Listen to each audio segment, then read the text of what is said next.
बिस्मिल्लाहिर रहमानिर रहीम। मुअज़्ज़ज़ नाज़रीन, अस्सलाम वालेकुम। मैं हूं Adil Jahangir. Welcome to info at Adil. नाज़रीन, बिलाशुबा यूरोप दुनियावी तरक्की में हर रोज़ नित नई इजादात करके पूरी दुनिया पर अपने इल्म फ़न की धाक बिठाए हुए है। वो न सिर्फ चांद पर पहुंच चुका है बल्कि तारों पर कमंदें डालकर मरीख पर जिंदगी के आसार ढूंढ रहा है। और मुसलमान, इल्म जिनकी मीरास थी, आज जिंदगी के हर मामले में अहले मगरिब के मोहताज हैं।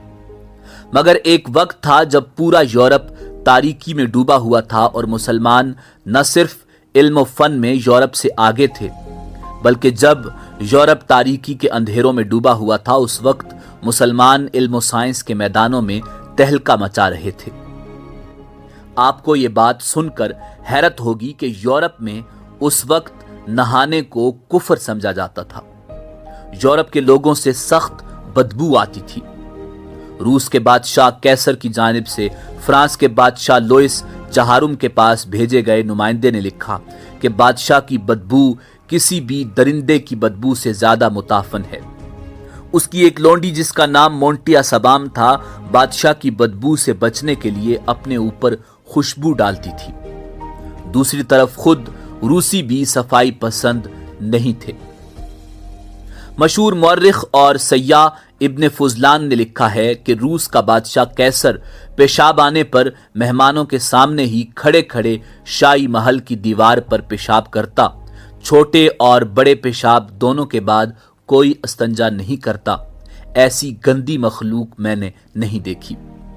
उंदलस में लाखों मुसलमानों को कत्ल करने वाली मलिका इजाबेला, जिसे मलिका इजाबील भी कहा जाता है, सारी जिंदगी में सिर्फ 2 बार नहाई। उसने मुसलमानों के बनाए हुए तमाम हमामों को गिरा दिया था। स्पेन के बादशाह फिलिप दोम ने अपने मुल्क में नहाने पर मुकम्मल पाबंदी लगा रखी थी।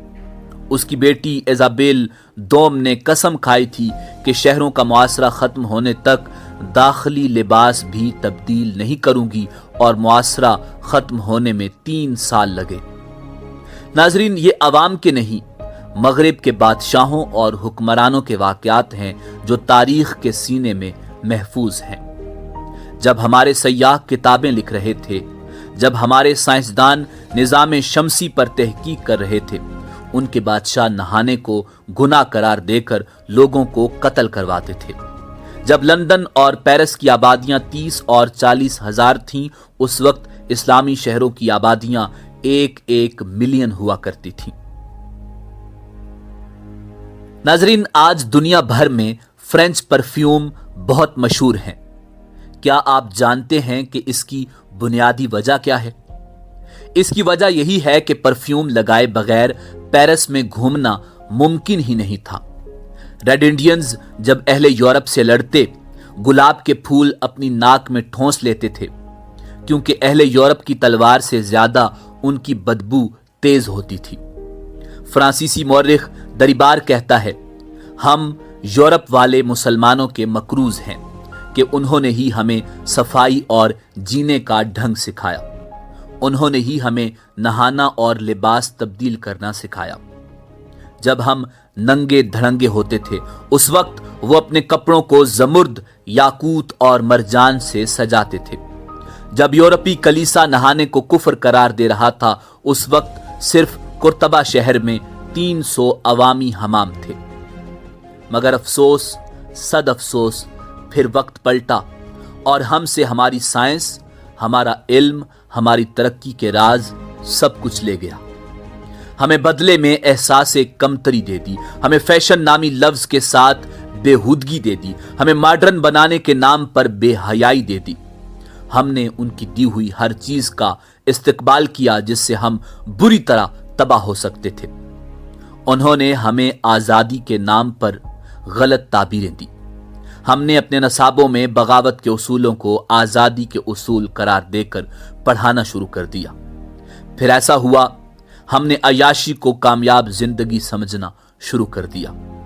वो चांद पर जा रहे थे, हम फिरका परस्ती पर बहस कर रहे थे। वो मरीख का सफर कर रहे थे, हम 1400 साल पहले गुजर जाने वाले صحابہ کرام کے مسلمان ہونے نہ ہونے پر بحث کر رہے ہیں۔ انہوں نے سمندر میں پیٹرول کے ذخائر بنانے شروع کر دیے، ہم نے پیٹرول سے جلاؤ گہراؤ آگ لگاؤ تحریکیں چلانا شروع کر دی۔ انہوں نے ادب میں ایسے شاہکار تخلیق کرنے شروع کیے جو افکار بدل دیں، اور ہم نے لب و رخسار، چائے کی پیالی، کالج کی لڑکی لکھنا شروع کر دیا۔ حیرت انگیز اور فکر انگیز بات تو یہ ہے کہ انہوں نے قرآن مجید فرقان حمید کو اپنی لیبارٹریز کا حصہ بنایا، اور ہم نے اچھے قیمتی غلاف بنا کر طاق کی سجاوٹ کے مقابلے شروع کر دیے۔ انہوں نے جناب حضرت عمر فاروق رضی اللہ تعالی عنہ کی سادگی اپنا لی، اور ہم نے عیاشی اپنا لی۔ جب وہ اپنے بچوں کو زندگی کی حقیقت سکھا رہے ہیں، ہم سکول، کالج اور یونیورسٹیز میں فرسٹ، سیکنڈ اور تھرڈ پوزیشن لینے کے گر بتا رہے ہیں۔ اہل دانش سمجھتے ہیں کہ آئندہ جنگیں میدان جنگ میں نہیں، کلاس رومز میں لڑی جائیں گی، اور آج ہم نئی نسلوں کو مادیت پرستی کی بھٹی میں جھونک کر پیسے کو ترقی اور کامیابی کا استعارہ قرار دے رہے ہیں۔ وہ اپنے بچوں کو جینا بتا رہے ہیں، اور ہم ایک دوسرے سے جیتنا سکھا رہے ہیں۔ انہوں نے اپنی بے حیائی اور خواہشات کے سامان کو کم کر کے ویلنٹائن ڈے میں جمع کر دیا، اور ہم نے اس کو منانے کے لیے روشن خیالی کا نعرہ لگا دیا۔ جب وہ شیکسپیئر کو پڑھ رہے ہیں، اس وقت ہم اقبال کو مشکل قرار دے کر اپنی نسل کو تن آسان بنا رہے ہیں۔ ناظرین، یہ وقت پلٹنا جو ہمیں خدا نے نہیں دیا، خدا بھی وہی ہے، زمانہ بھی وہی ہے، مگر ہم نے خود معیار بدل دیا۔ آج بھی مسلمان اپنی آنے والی نسلوں کو برباد ہونے سے بچا سکتے ہیں، مگر تب جب ان کے بچوں کو پتا ہو کہ اہل یورپ کے پاس جو کچھ بھی ہے وہ ہمارا ہی ہے، علم ہماری میراث ہے، اور یہ لوگ تو غلیظ ترین تھے، ہم نے ہی ان کو جینا سکھایا۔ اگر کوئی مجھ سے ان حالات کی وجہ پوچھے تو میں اسے اقبال کی بارگاہ میں لے جاؤں اور کہوں، شکوہ جواب شکوہ پڑھیں، ساری بات سمجھ آ جائے گی، نصاب کا حصہ بنا لیں، آنے والی نسلیں ضائع ہونے سے بچ جائیں گی۔ مگر اقبال تو آج سے 80 سال پہلے بھی یہی کہتے رہے کہ وہ علم کے موتی کتابیں اپنے آبا کی، جو دیکھیں ان کو یورپ میں تو دل ہوتا ہے سی پارا۔ ناظرین، اجازت دیجیے، اللہ رب العزت آپ کا حامی و ناصر ہو۔